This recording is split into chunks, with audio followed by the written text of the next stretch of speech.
I had been away on a business trip for 5 days, expected home by Friday evening. But when the final client meeting got canceled unexpectedly, I seized the opportunity to catch an earlier flight and return Thursday afternoon.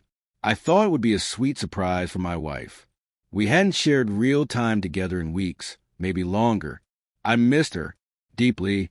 As I climbed the steps to our front door, a strange nervousness crawled over me, like a teenager sneaking back in past curfew.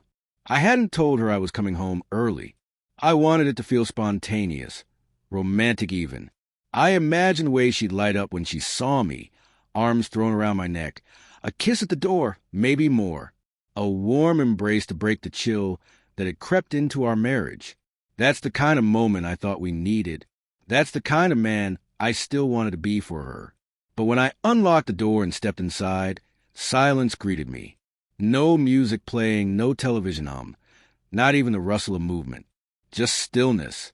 "Emma?" I called into the quiet. No reply. Her car wasn't in the driveway. Odd. She always worked from home on Thursdays. Maybe she ran out for groceries or errands. I thought, trying to dismiss the unease rising in my chest. I wheeled my suitcase inside, kicked off my shoes, and began a slow walk through the house. Kitchen, empty. Living room, empty. Her home office, dark, untouched. The silence felt heavier now, as if the walls themselves were holding a secret. I pulled out my phone and called her. She answered after 2 rings, voice heavy with a groggy drawl. "Hey, babe," I said, trying to keep it light. "Where are you?" A pause. "I'm in our bed," she mumbled. Something inside me stopped. I blinked and glanced around again, confusion tightening in my chest. "No, you're not." Silence again. Then her voice changed, more alert, unsure, possibly even irritated. "Wait, you're home." "Yes," I said slowly. "I got an early flight." "Why did you say you were in bed?" There was a rustling sound on her end. Her tone stumbled. I meant earlier.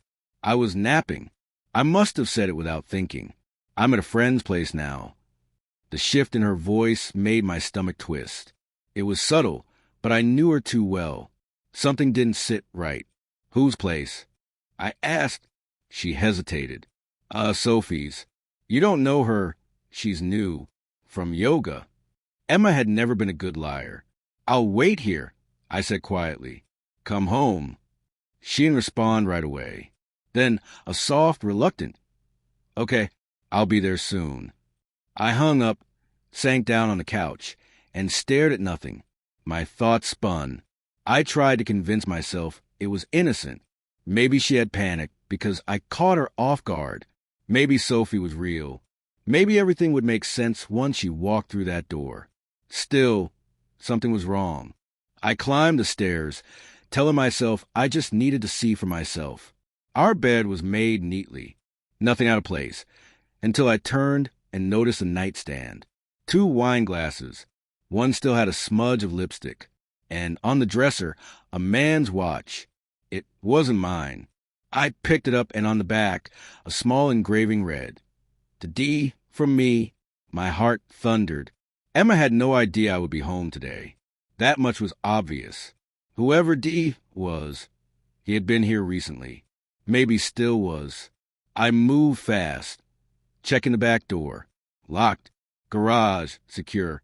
Guest room, empty. I even opened a hall closet, half expecting someone to jump out. Nothing. Just my own breath echoing in my ears and a sick churn growing in my gut. All those nights I stayed late at work, chasing deadlines, trusting her to be waiting at home.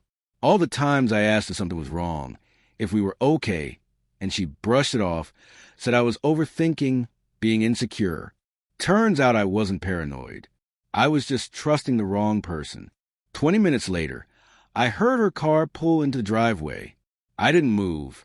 I sat there, the watch still in my hand, waiting. The door opened. She walked in, slightly flushed, wearing different clothes than the ones she'd had on that morning during our FaceTime call. Her hair was tied differently, too. "Oh, hey," she said, voice too bright. "You really surprised me." "I can tell," I replied, rising slowly from the couch. Her eyes flicked toward the staircase before meeting mine again. "So early flight, huh?" "Yeah," I said, holding up the watch. "Looks like Dee forgot something." She stopped cold. The blood drained from her face. Her eyes widened with something between fear and guilt. I don't know whose that is." "Cut the crap, Emma." Her lips parted, but no words came. Her gaze dropped. Her mask slipped. I didn't raise my voice. I didn't ask who he was, or how long it had been going on. I just looked at her and said, "You have 5 minutes to explain. After that, I'm done." She broke, sat down, and started to cry. She said it had been a mistake, that he was a guy from her gym, that she felt alone, that we had grown apart, that she hadn't meant for it to happen.